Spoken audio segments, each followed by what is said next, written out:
So thanks for joining me tonight at Anthony's Creative Classroom. And this is our sixth live already. So I'm having a good time. I hope you all are enjoying and getting something out of it. And I will keep going as long as we can. So I'm going to move this out of the way. And tonight we're going to talk about creating a masterboard. A masterboard is a cool form of mixed media. It utilizes printed paper, paper from music paper, hi Rita, and I'm using paper from the dictionary. Usually people use scraps. Hey Susan. A lot of people use scraps for it.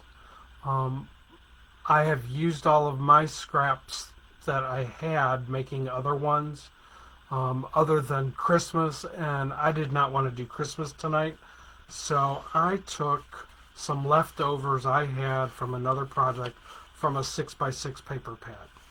And what's torn up here tonight already that you can see is from me making one earlier today.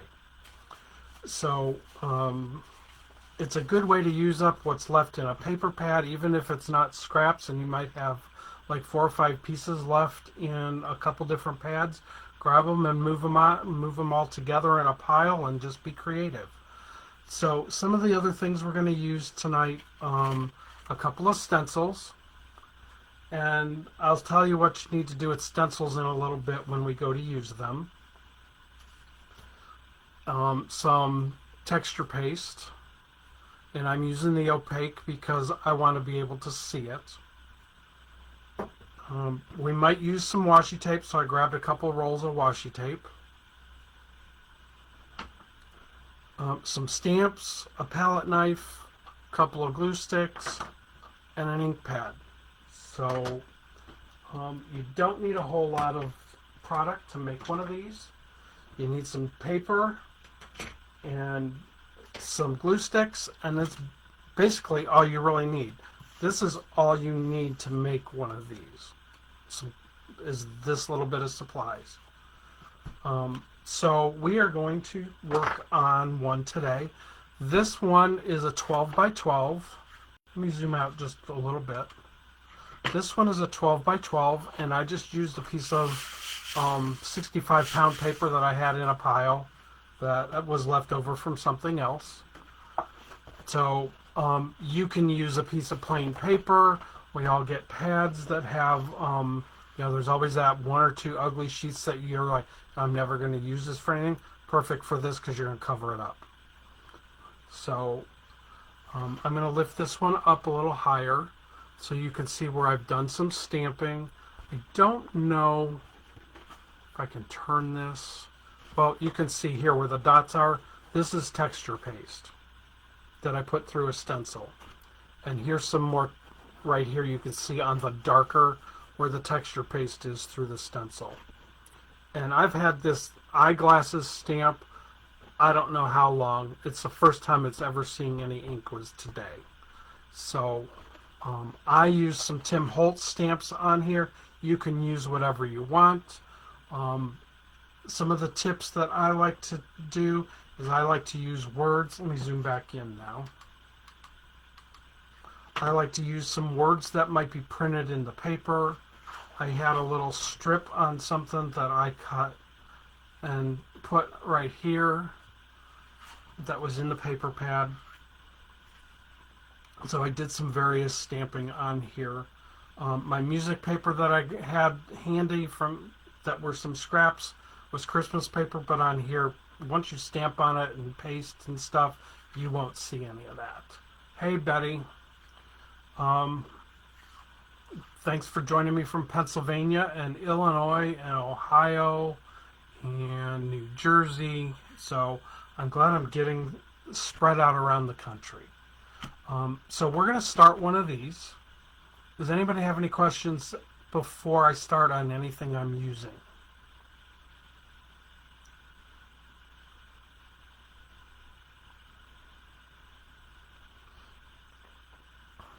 So This is a 12 by 12 that I used today to make the sample.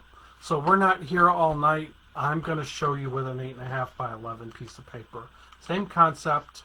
So I'm going to switch this out because we're going to come back to this and show you some things you can do with it. But I'm going to switch out and I'm going to work on an 8.5 by 11 just so it goes a little faster. So let me find my glue stick. And the idea for me is I do pretty much all tearing until I get to what's along the edges and I take it, turn it over, and cut off the excess. So open my glue stick. And for some reason, I don't know why, I have always liked to just start with a corner. So let me zoom back in so you can see what I'm doing. I don't know why I have always liked to start with a corner. I do all 4 of my corners first. And I'm using my glue stick right on this piece of paper I'm gluing to because everything's going to get stuck to it anyway. So it's just this simple to make a masterboard. You know, a lot of times your paper is double-sided, so that helps too. And sometimes you want to tear and have the extra edge of the paper showing. And sometimes I get confused which way it has to go. Has anybody ever made one of these before? And usually when you start, you're going to start with bigger pieces of paper as well. I'm going to zoom out one time. There. So now you can kind of see the whole sheet as it's coming along.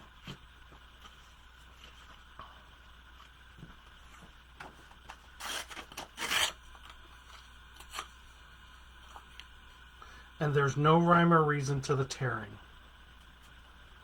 And I know I have people who have taken classes from me that said, oh, I can't tear paper. This is the one time you want to really tear paper because you want to make this, I guess the term I would use is organic. You don't want it, we're not looking for perfection with this at all. I did show this one time in a class down in Dayton at Marco's Paper. We did it in a class, so if you've ever taken one of my classes down there, you've made one of these before.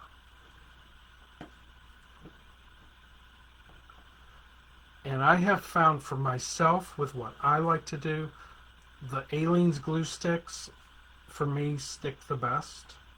And they're not as much work.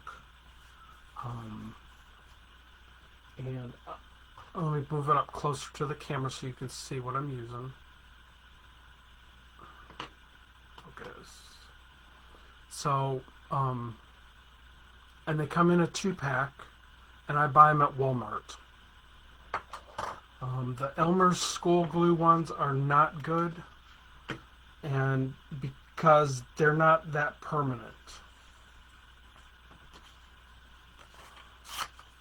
So now I have my corners done. I'm just going to start gluing things in the middle.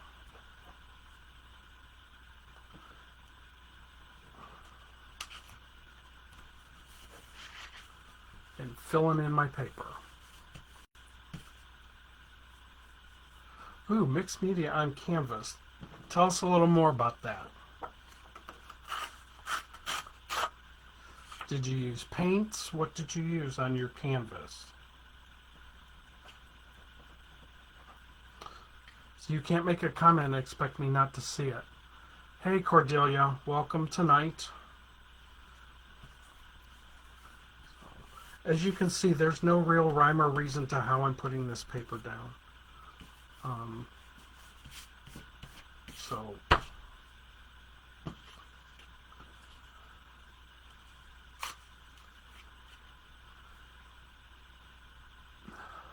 you have that paper. Which one? The Echo Park paper that I'm using.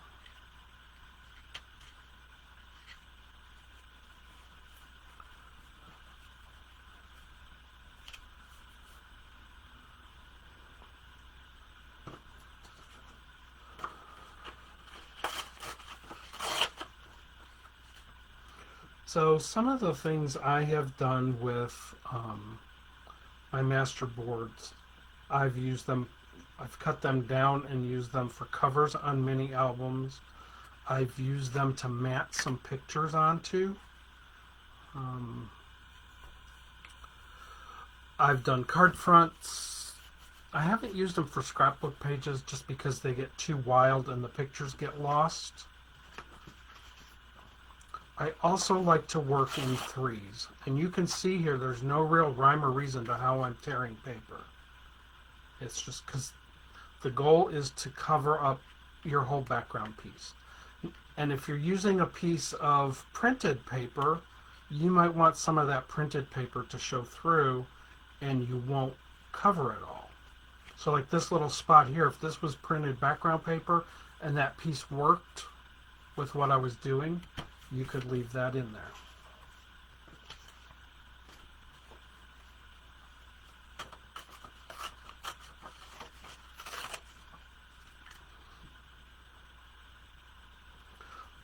You can, oh, there's that word again. I got to find a new word. You all need to help me with that. There's,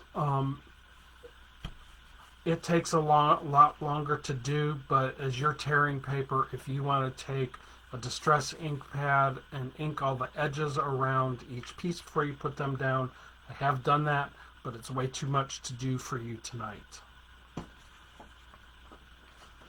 So that's why we're not doing that.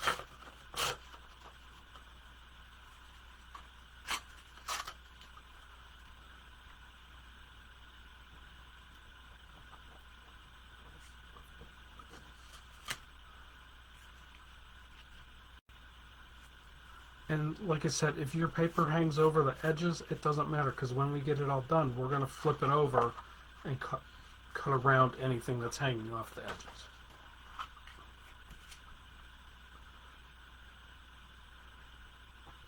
Yes, Georgia, you can go off the edges and cut them down. It's exactly what I did with the one I did earlier, and I just trimmed off. And you can see up here close where sometimes it's hard to get right at the edge because of my scissors were too big. You can put it on your glass mat or your craft mat and use your X-Acto knife as well. So I'm glad you joined me tonight. So I have this whole pile of scraps over here. Just tearing pieces out of some dictionary paper. I did a class one time where I had pre-pulled paper from dictionary pages, and the people that were taking the class, it was at a show, and they were looking at the papers that they had ended up with and looking at the words and trying to figure out what word they had that they really liked on their paper, and when they were making their card, they made sure they didn't cover up that word. And they were looking at some stuff and was looking for specifically bad things on their dictionary pages. So it was pretty hilarious.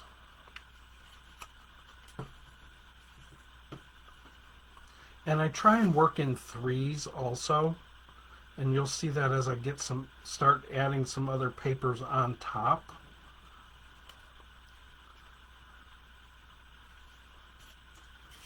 And like I said, there's really no rhyme or reason to what paper goes where. You can see I'm covering things up as I go. Cutting little strips.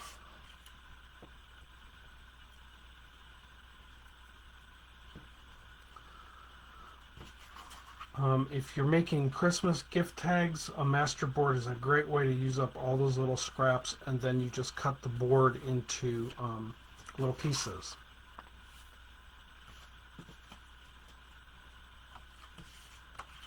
And you also want to change the directions of your paper.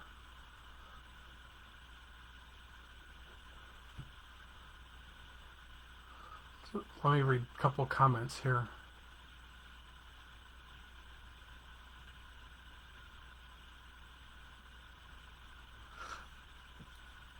No, Betty, I'm not doing it to make it more cohesive.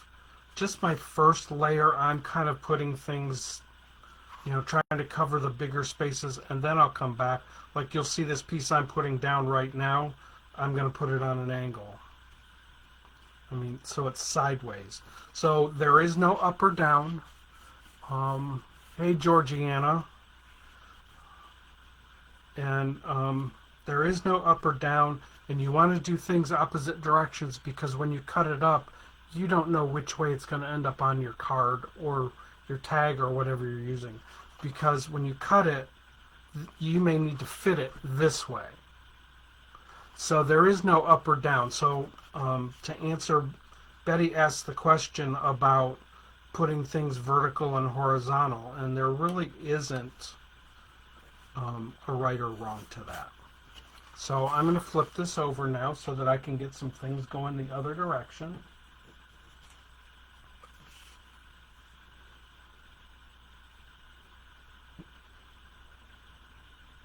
So I'm going to ask the question again because I know we have some people that have come in after.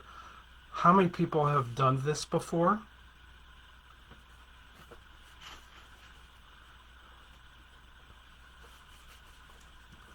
How's your weather up? Georgiana, you're in Wisconsin, right? Because I know you through Linda.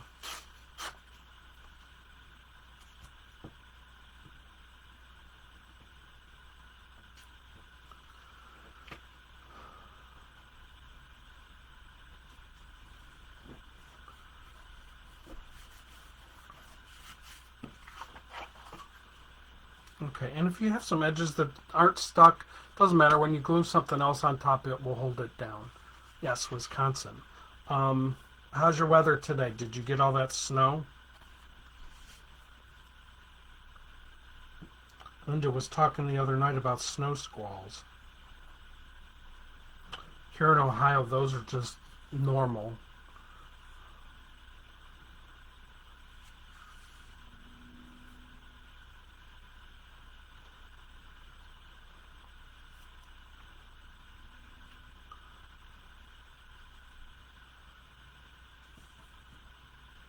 Yeah, I know that you watch Biddy Penny and Desiree. I have not watched Biddy yet. I have to get on and watch Biddy. When is she normally on?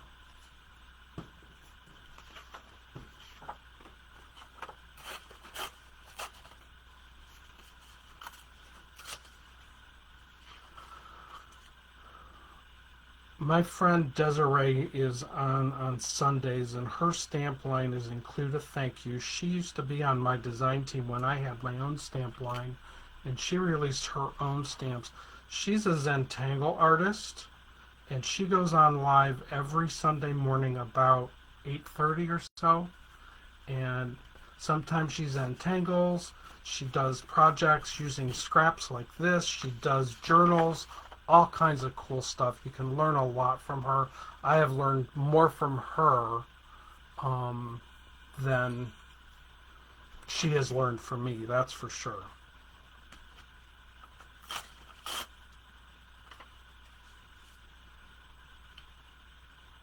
So who's crafting along with me? I want this one to go. I don't want this one to go. To go there. I'm going to put this one over here.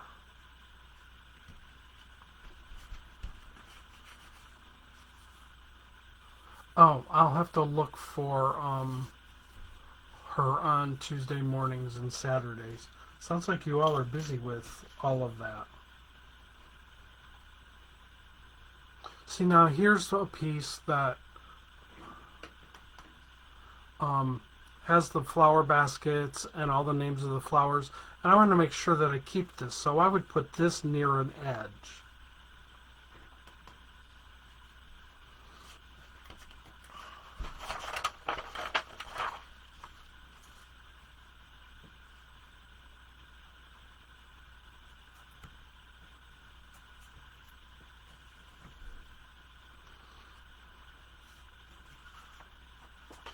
So I'm going to turn this around and put it this way at the bottom. So this could end up either sideways on a card or at the top of a card. I could cut a strip out of it. So you guys get the general idea, right? Of how this pulls together. So, like I said, there's no real right or wrong. So I'm just finding it hard to keep continuously talking while I'm doing this with you all, and I apologize if I go into like a little silent stupor here. First time I ever did a live video, I was doing colors. Hey Joan. All my papers were torn and inked, but that old tooth got in the way. That's, well, you know what? Craft with me on a replay. Or take notes, or I hope you all are getting something out of this tonight.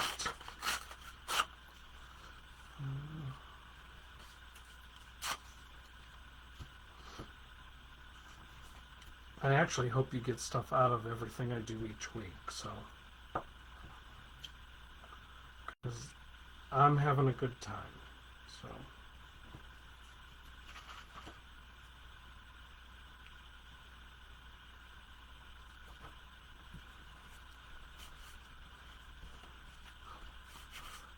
Joan, what kind of ink did you use so others know what kind of ink you used on your paper?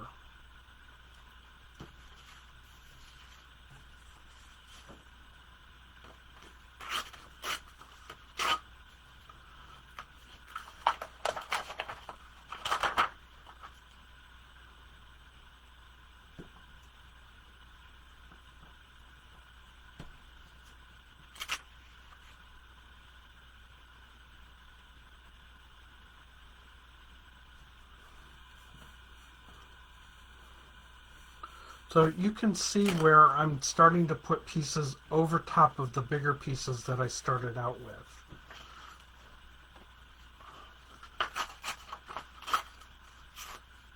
And, you know, this is from a cut-apart piece of paper. It doesn't matter that I didn't come right around this image.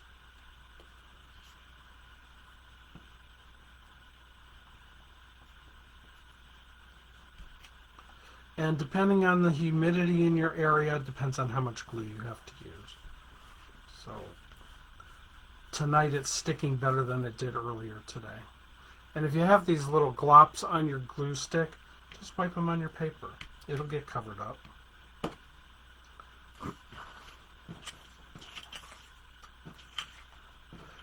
Now something else you can do is if you have say like I have this image here that's round. I can grab my circle punch, punch that out, and then glue that circle down on my page to fill in a spot. Everything doesn't have to be square like Betty was asking earlier. So right there, that's going to go right in the middle, and it's round.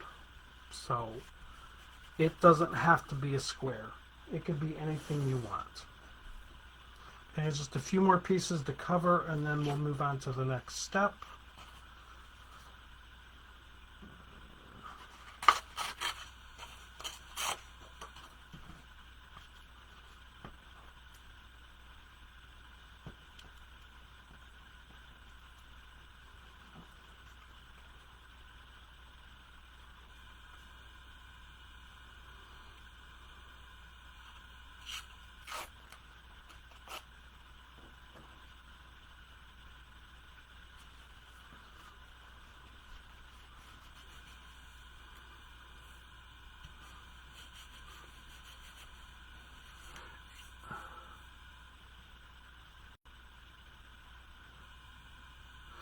If I was going to ink the pieces, Rita, and I had a piece of paper, say this piece of paper I tore.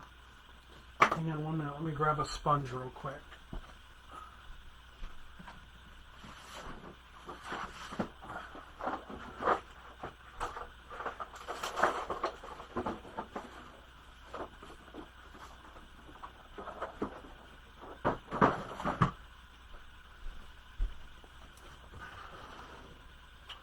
course, you know, I'm going to grab Vintage Photo because it's every Mixed Media crafter's favorite ink pad. So if I was going to, let me zoom in some more. So if I have this piece of paper, if I was going to ink on my edges, I would ink up my thing and just basically how we would ink like an edge of a card. But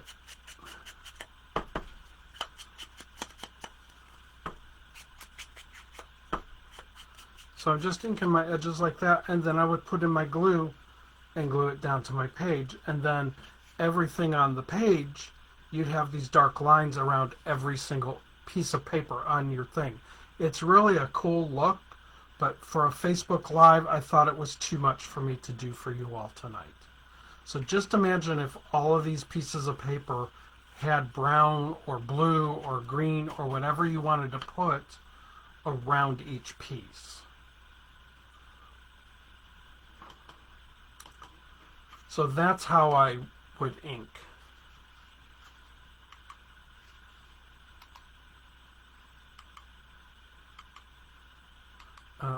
Still getting used to the new focus on my camera.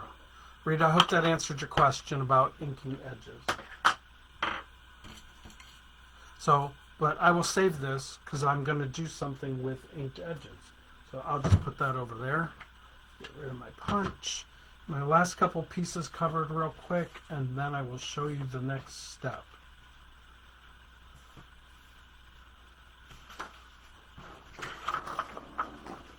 That rolled away. There, I knew I had some wood grain paper somewhere.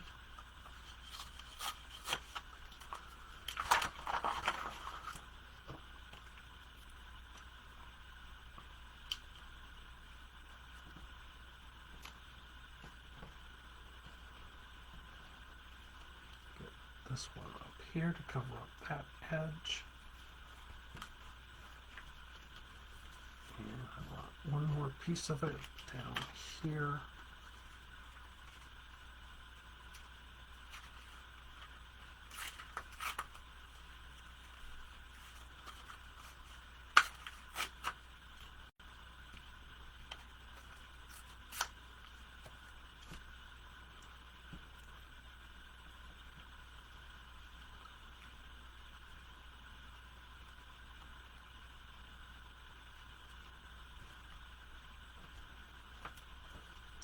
And I have this one little spot right here that I'm just going to take this little piece of paper. I want something dark in that spot.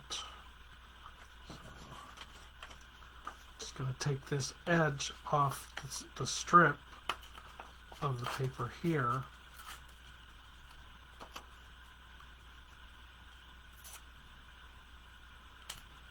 And glue that down in that spot.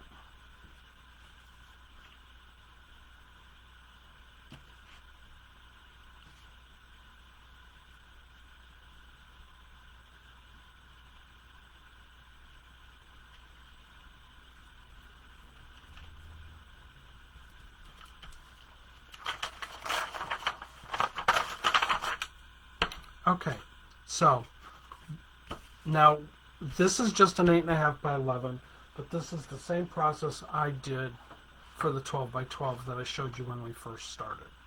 So now I'm going to show you the stamping part of it. I just want to clean up my mess here a little bit so I have room to use my stamps. The other thing is if I have any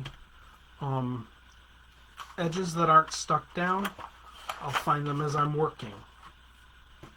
So this is full of glue, so I'm going to fold it in half so I don't get glue all over everything. And typically for myself, when I'm doing 12 by 12s, out of 2 glue sticks, I can usually get 2.5 masterboards done.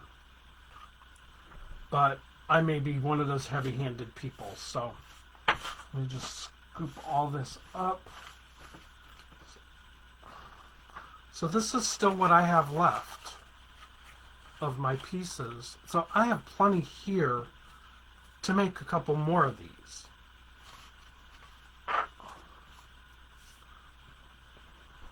Let me scroll back real quick, see if I missed any questions.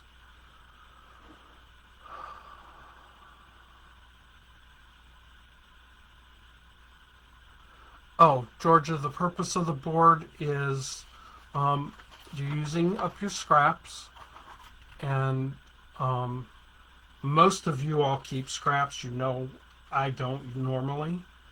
So I got another little spot here that I missed, so I'm going to do this real quick.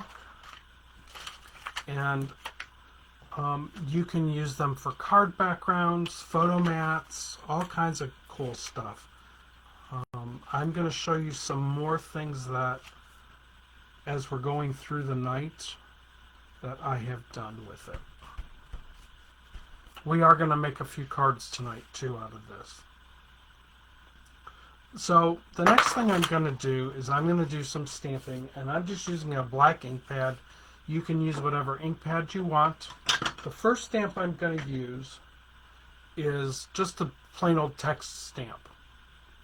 And a lot of times when I'm doing something like this, I'm not even going to use my block. So I'm just going to ink up my stamp and come in and stamp. And I want to do this in different directions. I'm just creating texture and interest on the background.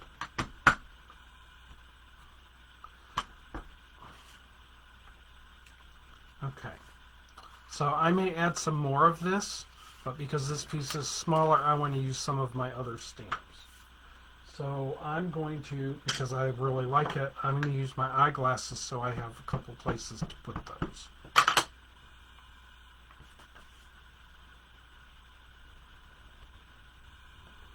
And if you don't get a good stamping on things, sometimes it's because of the layers of the paper and it doesn't allow the whole stamp, but we are not looking for perfection with this process at all.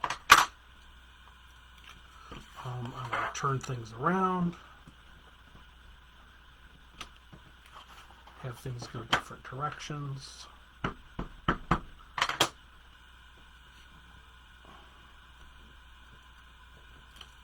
And sometimes you can see here even black shows up on black. So don't be afraid to stamp over black paper.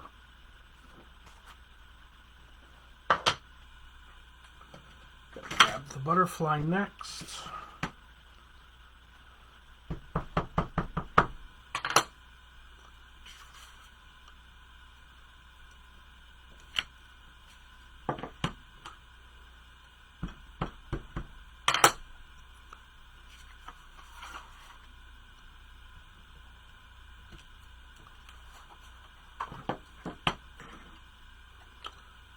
Part of a butterfly up here in this top.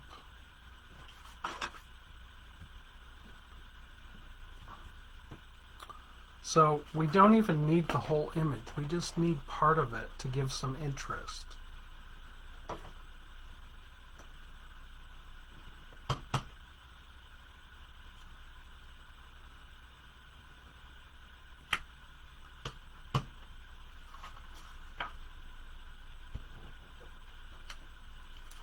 Is everybody still with me?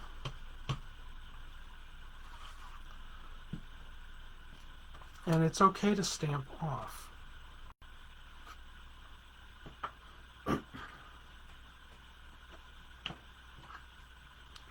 And I just grabbed some stamps from a bunch of different stamp sets that I wanted to just incorporate.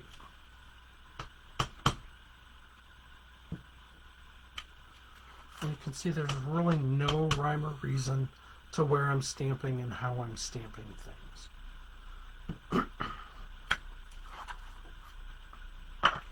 One more stamp and then we'll move on to the next step.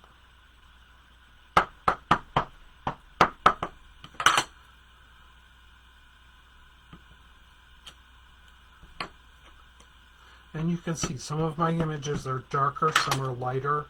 I like to do this with a pad that I haven't re-inked because I don't want everything to be so dark and so black.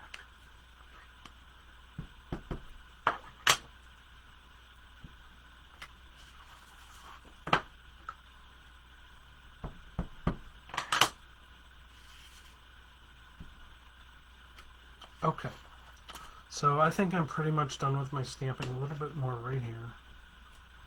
And then we're done with the stamping. I don't think I even need any more of my text in here. So I'm just putting my stamps over here on the side in a basket so they stay contained. What do y'all think so far?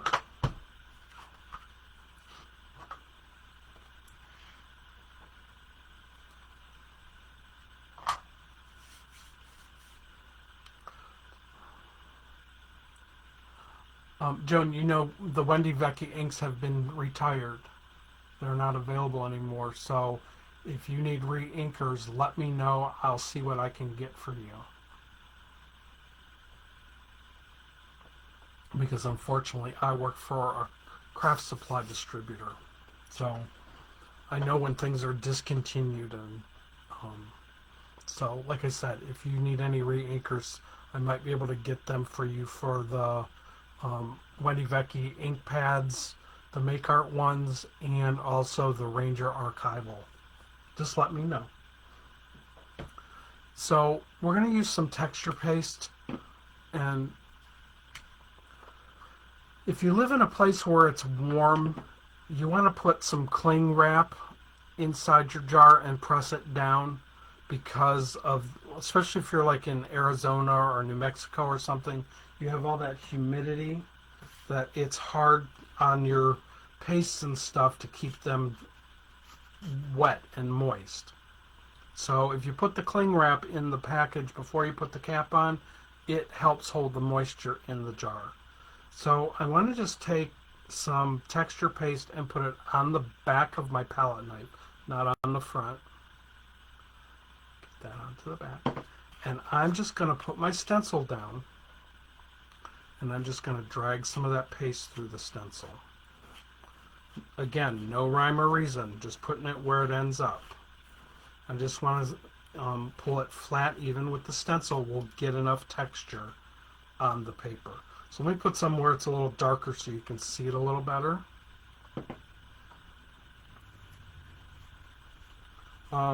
If you're using distress inks on your edges and stuff, texture paste will pick up the color of distress ink. So that's another topic for another day. Distress products and how they function and how they interact with each other. Because the moisture in the paste activates the ink.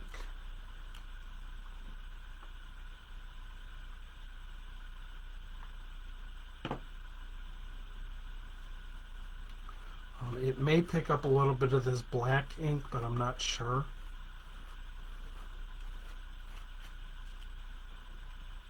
And this is a step a lot of people don't do. So, now the thing I was going to tell you about with your stencils and texture paste, you need to have a little container, as I dump it all over, with some water in it to throw your stencils in so the paste doesn't dry. So when you're done with it, this way you can keep creating and just wash your stencils in your palette knife later. So I'm going to add a little bit more paste with another stencil, and then we're going to continue on.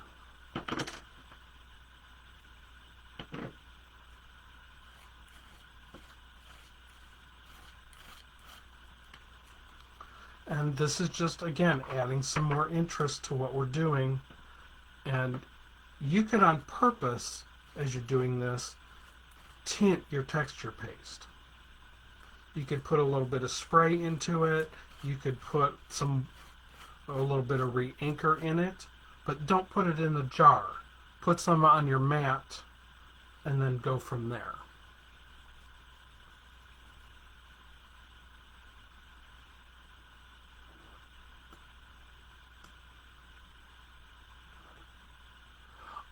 Joan, I have not tried lunar paste. So, like I said, I really don't know. I've not used any of the Simon Hurley products other than his first release of ink pads. I'm sure it would work the same. I don't know how long that would take to dry versus um, the texture paste.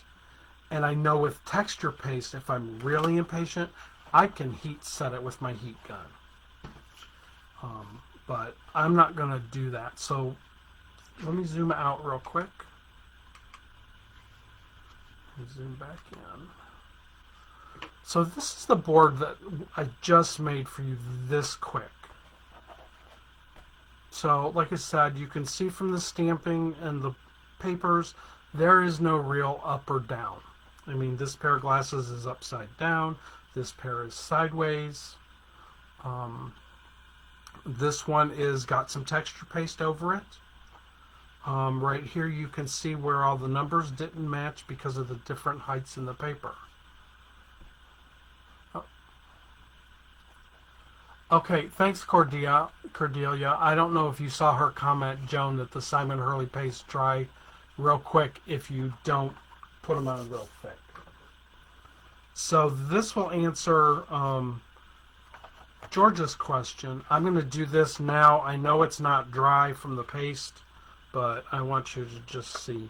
So I'm just taking my scissors and cutting off any overhangs.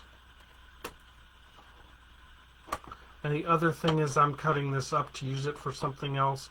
I can clean this up even some more. Oh, the spot's got a little paste on it.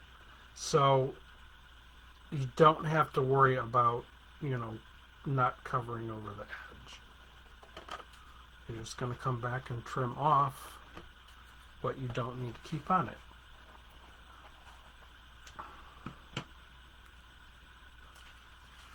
Rita, are you crafting with me or just watching?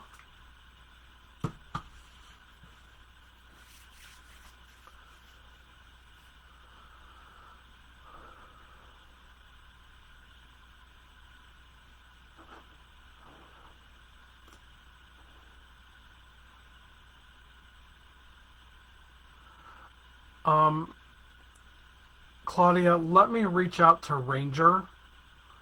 Send me a private message on Messenger to remind me, but I will reach out to Ranger and see if there's a way to reconstitute the paste. I don't want you to add water or something to it and ruin what you have. You might be able to just put a couple drops of water in it and stir it up, or you might be able to use some ink refresher in it. So let me find out, but send me a message so I don't forget to reach out to Ranger for you. I can do that tomorrow during the day and find out. I can call their support line and find out how that works. Let me just see if there's any other comments. I'm glad to see you all are chatting tonight and talking and having a good evening with me.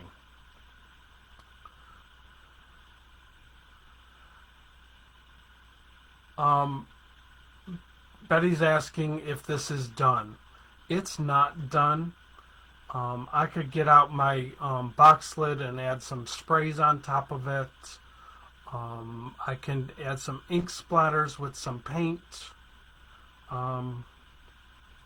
So it's never really done. You can keep adding and adding and adding, and then you'll see as you cut it up, you use it on other things, you're going to add more to it. So this is basically as far as I'm going to take it tonight. But yes, you can add a whole lot more things to this. And you're going to see, I'm going to take the 12 by 12 one that I made earlier today, so you had a finished sample that's dry, because the texture paste is going to take a little bit of time to dry. And I also want to make sure the glue is set as well. And if you're cutting it up and you find some little spots that aren't stuck down, you can always use a little bottle of glue to tuck a little bit of glue underneath. So I will keep that handy just in case I need it. So I'm going to set this behind me to dry. And I'm going to grab the 12 by 12 one back. I'm going to zoom out just a little bit so you can see what I'm doing. and I'm going to cut it up. Grab my cutter here. So, and I did some planning already on what I wanted to do with you tonight. So we're going to make 2 A2 cards that I have. This one, and then this one. We're going to make a 5x7, and we're going to make an ATC card. Because I know I have followers who do ATC cards, and I want you to know that things I'm doing tonight with you are things you can continue to do. So I'm going to put this in my trimmer, and I know the one card I want to make is a 5x7. So I'm going to cut this at first all the way down at 5 inches. If you have a rotary cutter, it works better because I'm going through all these layers of paper and I get a cleaner cut. If you're using like a Fisker's trimmer or something, I would get a new blade, and when you're done with it, put that blade in a package and then mark master boards and put a little note in it so you know that blade's going through all these papers and glue and texture paste, and that way you have that one blade just for this type of project. Because if you kill the blade, you're just going to ruin all your other paper. So I'm going to cut this first piece to 5x7, and I'm going to use this on my 5x7 card. So now I'm going to do an A2 card, and this piece measures right now 5 inches by 5 inches. So I'm going to cut this down to 5 by 3 3/4, so that it will fit on this card. Because my card base is my normal card, this piece is cut down to 4 by 5 1/4, so I need my layer from my other board so I have smaller, so I have this border all around. So those are my first 2 pieces. Now right now I have this little strip left that I cut off. I'm just going to set this off to the side because I will use this for something. So my next card, and you can see with this one, let me zoom in. You can see with this one, it could go vertical, it could go sideways, I could switch this way. There's no right or wrong to the direction this paper is going to go. So this is why I was saying about turning your paper and doing other things with it. So this piece I probably will use with this card. So I'm going to set those together for now. I'm going to set these together because this extra little strip I might use with this card. So I'm going to set those together. Now I have a piece here for this card, and this is going to sit in the middle, so I need to cut a piece to fit on here. So this piece of paper is 4.5 inches tall. Please zoom out. This piece is 4.5 inches tall. So I'm going to take my master board, and I want to use this corner on this card. So I'm going to put it in my trimmer sideways. And again, I said this was 4.5. I'm going to cut at 4 1/4.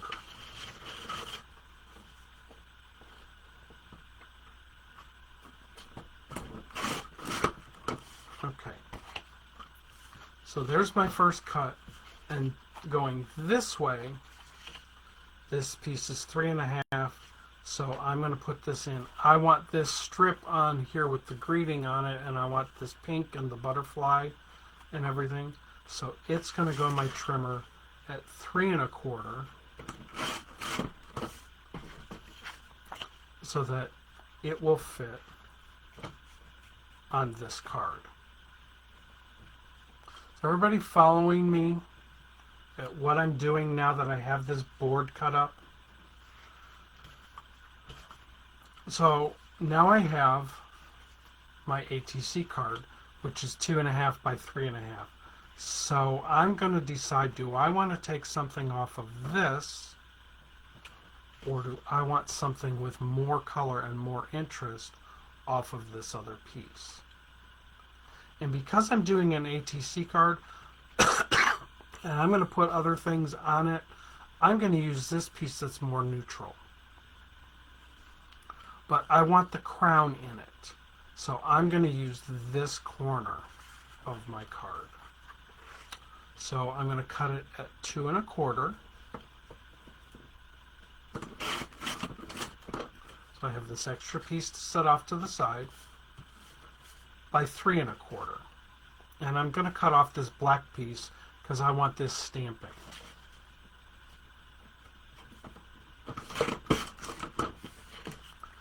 So then this piece will fit on this one. So I still have all of this piece left. This is almost 8 inches by 7 inches to cut up for other things. So you can just take what you have left from this project and save it for something else. Is it too thick to cut with dies? You cannot cut this with a thin light die, but you can certainly cut it with any of the Bigz dies like this. And because you asked, I'm going to cut one out. Let me just grab my Big Shot real quick.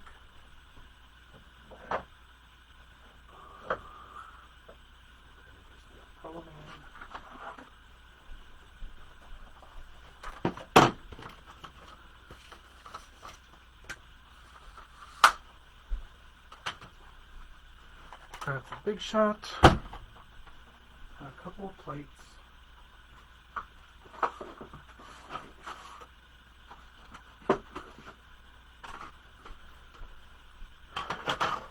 Okay, so what we're going to do, I'm going to cut out of this piece for my 5 by 7 card.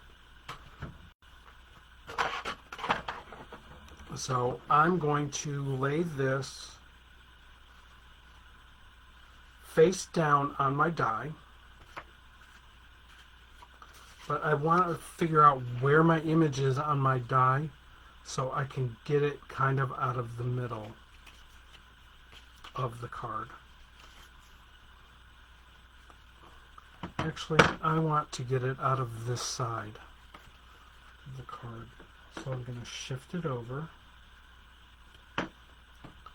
and put my plate and then run it through the machine.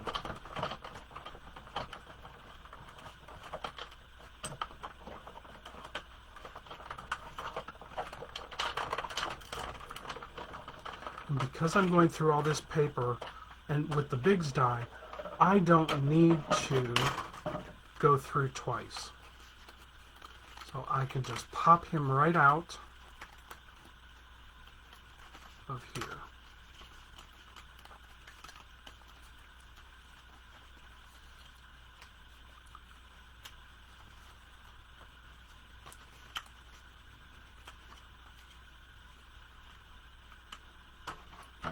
So let me get this out of the way.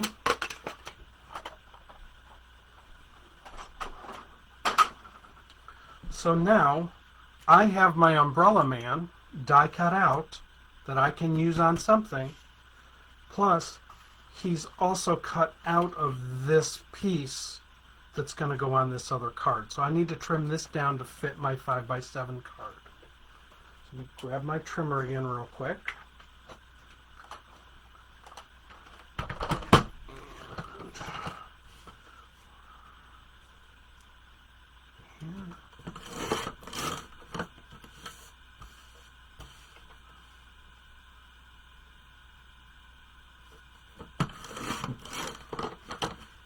That off. this is going to fit on my card like this.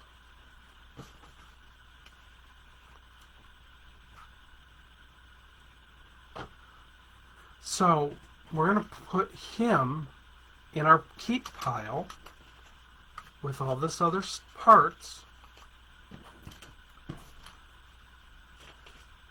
These pieces didn't stay stuck to the paper. This part I'm not going to keep. But what we can do with him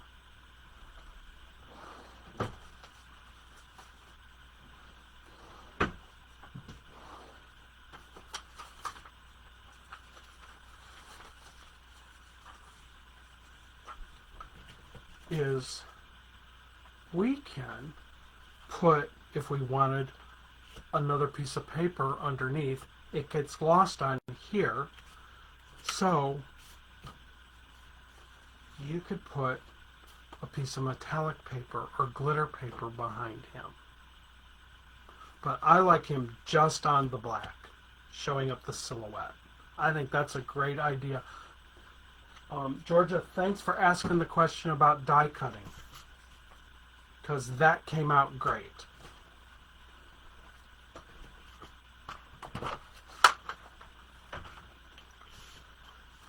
So I've got my 5x7 card with this on it. I have this card that I have a piece of printed paper with, and my black. Okay. And then I have this panel on top of it, which has some of the words that were in my thing, some texture paste, some stamping. So I still have this base, plus I have the ATC card, and I decided I'm going to save this strip with my other pieces. And I also have this card to do something with. So these are the kind of things that you can do with a master board. One of the other things I did, and I did this one in a class, and I'll show you because I have it right here. I made a shaker card with it. So my master board is in the background behind, and this is a Tim Holtz paper doll, and we made a stand-up piece with the master board in behind with the acetate, and made a shaker card with it. So there's all kinds of stuff you can do with these. Now at this point, because I'm making my cards, yes, I would ink my edges of these so they stand out a little bit more. So this goes back to what Rita was asking before about the inking. So you don't have to ink all the pieces, but you can come back when you're done and ink it after it's cut up.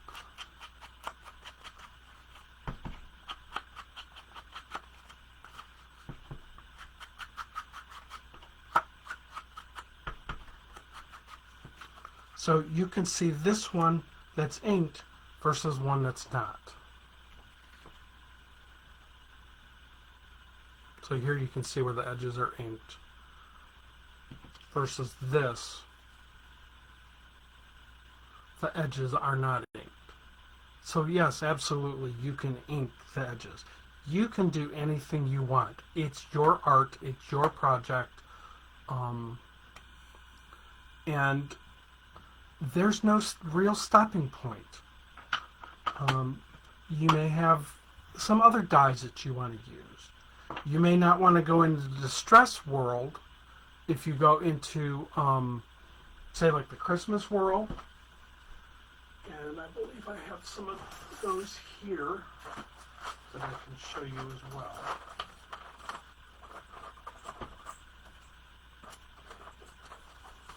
So this was a Christmas card I made using a Christmas themed master board. So that's where I was saying where it's kind of like no rhyme or reason. or there's a specific theme. And this card has the spraying on it as well that Betty was talking about before. So all this speckling is spray. This also has white paint splatters on it. So as you're working on a theme, it's a great way to use things up. So if you have friends that you craft with, and you say you have one of those, those big pads that Michaels puts on sale at Christmas time or right after Christmas, the 12 by 12 pads, and there's like 4 of each sheet. You split that between 4 people, and you're good to go with whatever it is you want to do. And so that stretches the paper. When I did a class with the Christmas class, I took 2 of those pads and I cut up the whole pad, and everybody in the class got a half a sheet of every paper that came out of the thing, because I cut actually they got a little more because I cut everything down to 4 by 6. So I got 6 pieces out of 1 piece of paper, because we're going to tear it up, so you don't need a whole sheet. Does anybody have any questions on anything we did today? Any comments? Anything you want to see happen in the future? It is a cool die. I will check and see if it's still available. It might still be available at Stampers Anonymous, or it might be available at a Cleveland Art Supply. I will look, and I will put, if it's available somewhere, I will put it in the comments when the video is moved to YouTube. That's another thing I wanted to touch on tonight.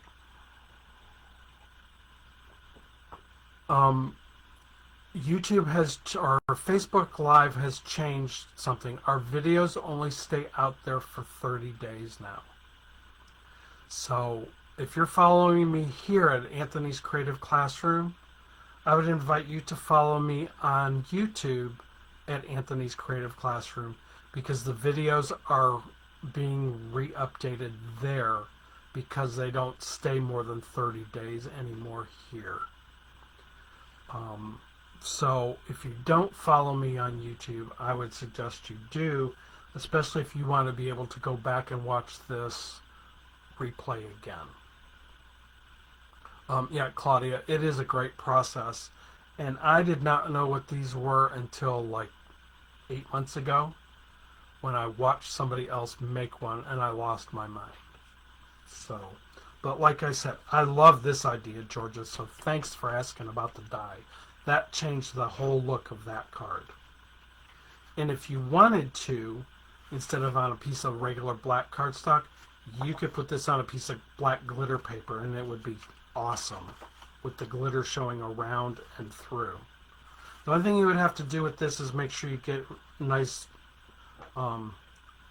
thin tip on your glue to make sure he's glued down all the way around and all these little pieces coming out. So, I mean, look how cool he is. Let me flip it over. How cool he is, just like this. I used him on my wedding invitations, and I cut out 2. I cut out one this direction, and I cut one out the mirrored direction, and I used them on my wedding invitations for my husband and I, and we were both holding one umbrella.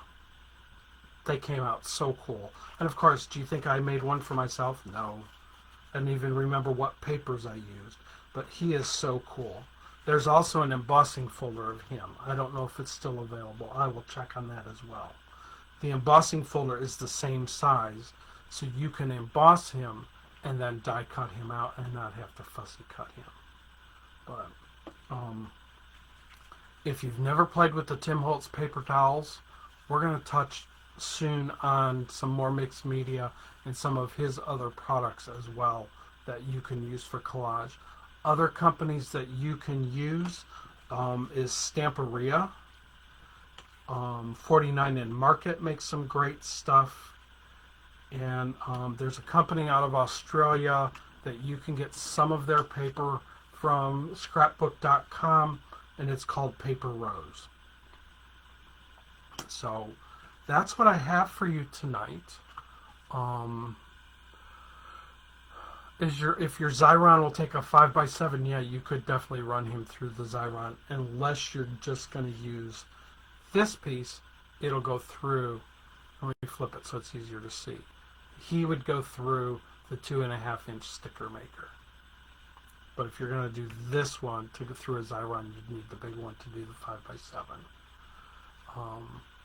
So if you have any questions afterwards, send me a message. If you, when you go back and watch it again, write down a note if you have a question. If there's something you missed, you can always roll back and watch it again. So the video, like I said, the videos will be available for replay tomorrow on YouTube. So my Facebook Lives happen on Wednesday. On Thursday, as long as the world doesn't come to an end and the ceiling doesn't fall on my head, they will be available later in the day, probably mid-afternoon, on YouTube. So again, I thank you for watching me and following along with me. Next week, I don't have samples of what we're going to do, but we are going to work with Stamps by Judith and Heather next week, with the peg stamps and some of their other stamps. So next week will be Stamps by Judith and Heather. And I will see you all soon. Like I said again, if you have any questions, put them in the comments, send me a message, and we'll go from there. What kind of embossing class, Rita? With heat embossing folders, combination of both? What are you looking for? You can answer here, or you can send me a message. And like I said, my email address, if you want to email me, is anthonyscreativeclassroom@gmail.com. No apostrophe in Anthony's. So again, thanks for joining me. Have a great night, everybody. Thanks so much.